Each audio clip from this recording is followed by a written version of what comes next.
It really is yarn sew season again. I was at one last month, I'm at one in a couple of days, and I've got another one booked for the end of May. And these are my tips for enjoying your yarn sewing experience and getting the most out of it.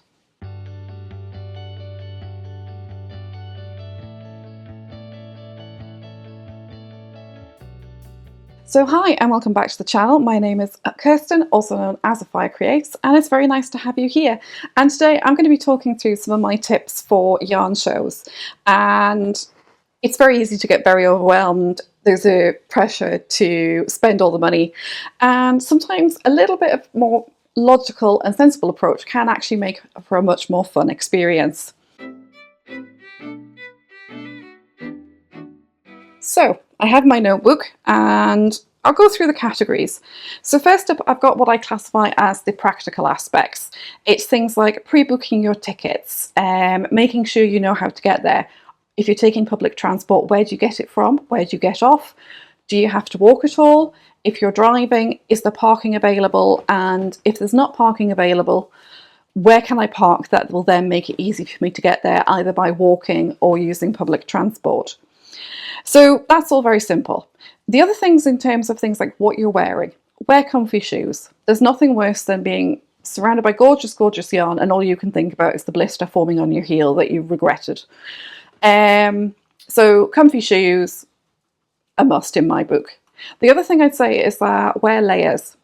Often with yarn shows, you can have things either in indoor halls, indoor spaces, they might be in tents or marquees, they could be at an animal auction lot. It's all sorts of things. And a big thing about it is that if you're too cold, if you're outside, or you're too hot if you're inside, can actually make for a really depressing experience.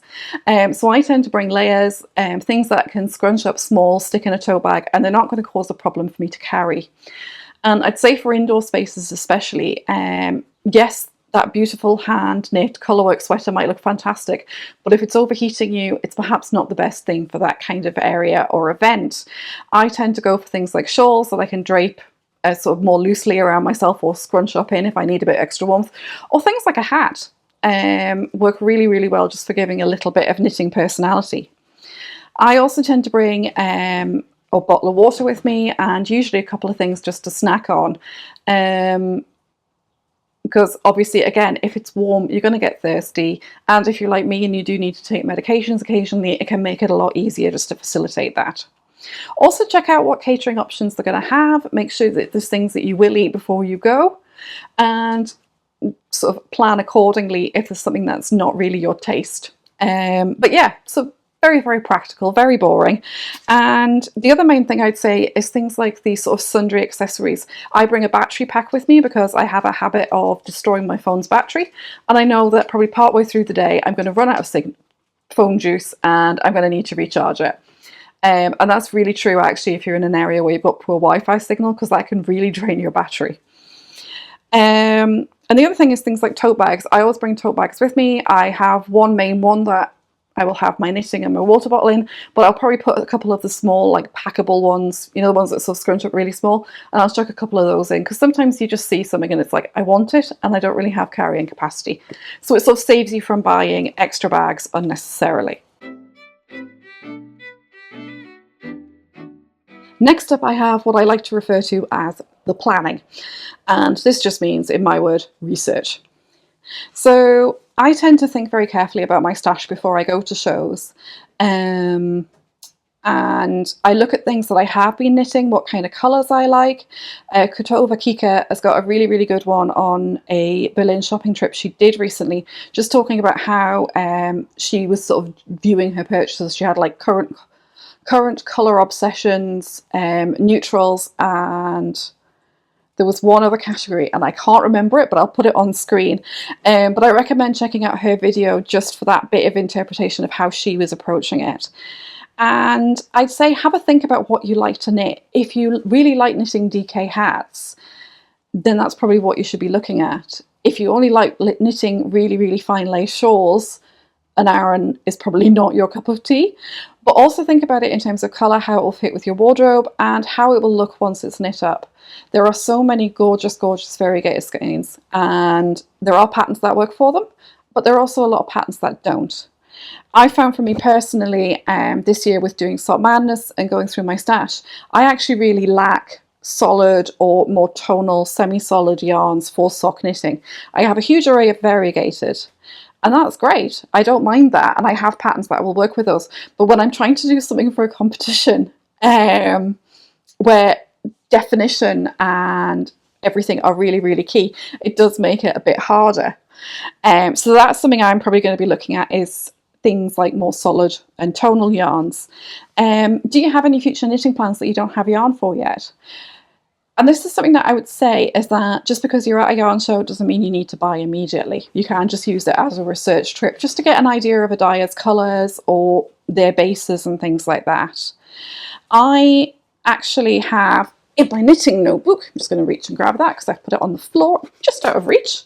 I have a list. So I'm going to the Woolly Good Gathering in a couple of days. Let me just pull it up. And I've basically gone through and I have all of the vendors listed. Some of them are only there for a Friday or Saturday. I'm only going on Friday, so I've crossed out Saturday ones. And I've basically just been slowly going through all of their websites just to see what kind of things they sell and if there's anything that's really attracting me. And for those ones, I'll probably put like a little star or something next to them that I know this is something I really want to do. And I find that by looking online first, you get a really good idea of kind of the colour style or the techniques they use.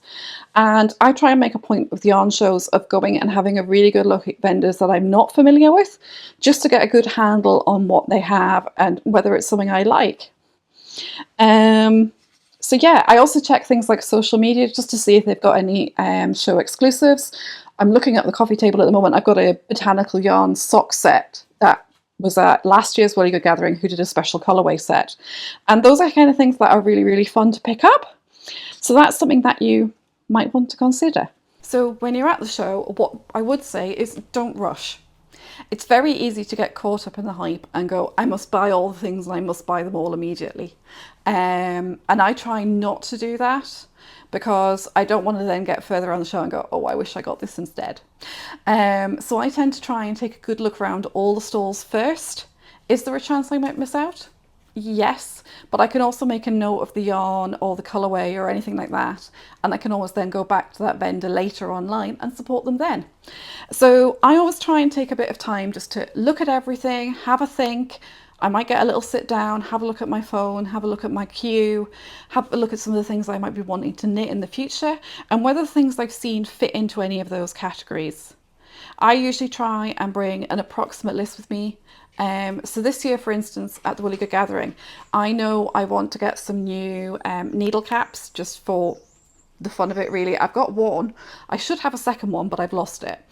So I'd like to get some really, really fun ones. And I've already seen in my research that one of the vendors does things like this. So I know that might be something I want to go get. Things like lockable stitch markers. I'd like a new good size project bag. What I also do, and this is something I did last year, I'm not doing it this year because I don't really have any yarns I need to match, but I had a key ring and I had lots of little skeins that I twisted up of yarn. And I brought that with me to try and match things to what I needed rather than having to rely on photographs and trying to compare a photograph to a yarn in real life. And that was much, much easier just to figure things out. The other thing I'd say is that if it's not a definite yes when you're looking at something, don't rush into buying it. It's, like I say, it's easy to get into the hype, but don't buy anything you might regret later. So hi and welcome back to the channel. My name is Kirsten, also known as Fire Creates, and it's very nice to have you here. And today I'm going to be talking through some of my tips for yarn shows. And it's very easy to get very overwhelmed. There's a pressure to spend all the money, and sometimes a little bit of more logical and sensible approach can actually make for a much more fun experience. And last but not least is, of course, budgeting. Yeah, I'm going to talk money. And a bit like when you're at the show, it's very, very easy to get caught up in, oh, I must have this, I need this. And I'd say thinking logically, yes, it's fun to go and splurge, but at the same time, you don't want to overdo it and then go, oh, I shouldn't have spent that money because I need it for something else. So I tend to go with a rough budget in mind. I'm going to use, say, 150. I realise that's a lot of money, but it's a nice round number for me then to think about. So I say I've got 150 to spend. I then say I've got 100 to spend in my head and I've got a £50 buffer. And it means that I'm thinking more carefully about what I'm buying, but if I see something I want to splurge on, I still have that range, rather than going with 150 to start with and then going, oh, well, I've spent that, but now I want that. So that's my take on it. And I'd say it's a very sensible approach. No one wants to sort of get themselves in debt or anything over a skein of yarn. So yeah, I'd say have a budget. If it means that you bring cash rather than a credit card or a debit card, and that's what you need to keep you on track, then go for it. So those are my tips for a yarn show. The most important one, of course, is obviously go and have a lot of fun. Talk to people, compliment their shawls, ask them where they made it from, what the pattern is. That's part of the fun, really, is that you do get to see so many new things, probably to you, or other people see you with something that they haven't seen, and it is a really, really fun experience. I'm looking forward to the Woolly Good Gathering. I will be there knitting socks if you're around, and yeah, so hopefully you have a really, really good yarn show season, and that you get everything you want and you find some perfect gems for your stash. So thank you so much for watching. If you like this video, why not click like, and if you want to see more from me, hit subscribe. So thanks again, and I'll catch you next time. Bye.